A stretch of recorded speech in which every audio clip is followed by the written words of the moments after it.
that shame about sex transfers to our laws in really amazing ways, such as the fact that this dildo, for instance, might be illegal in the state of Alabama to sell. Don't show it to me. Right? My eyes. It's dangerous. It's very dangerous. So it's fairly astonishing. Whereas this this doesn't seem to be very dangerous at all. Not particularly dangerous at all. You could add in a little bit of vroom, vroom.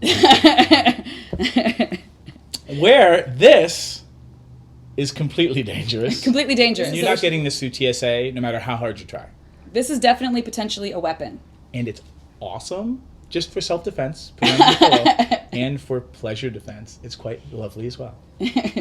So it's curious that sex toy objects of pleasure, would be so taboo that in fact they're illegal in places where it's fine to buy a gun.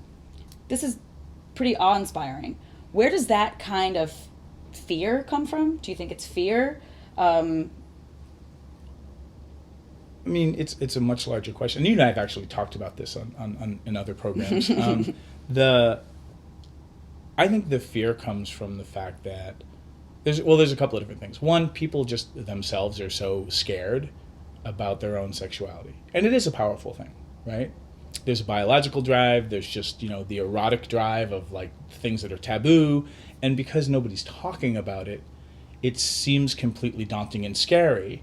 And you add into the stuff that we already mentioned around like bad touch and not good touch, and this idea that we're all taught as teenagers, like, don't do that, or don't go off and do this with so-and-so because they won't be able to control themselves, or you won't be able to control yourself because your body's raging with hormones. But then we grow up and nobody says, oh, you know what, your prefrontal cortex is now fully formed. You actually have some impulse control, and there's not as many hormones raging through your body. Hey, Johnny, you might actually be able to control yourself.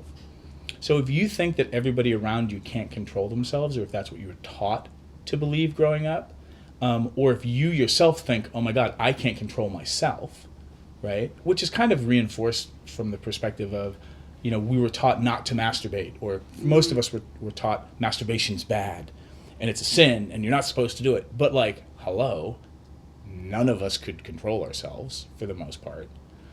You grow up thinking that you still don't have any control. And with something as powerful as your sex drive or your erotic mind, it's easy to map that onto, holy shit, like no one can control themselves. So if I start anything, it's going to tumble. It's just going to be this avalanche that I'm not going to be able to stop. And so I think, that idea gets people to freeze.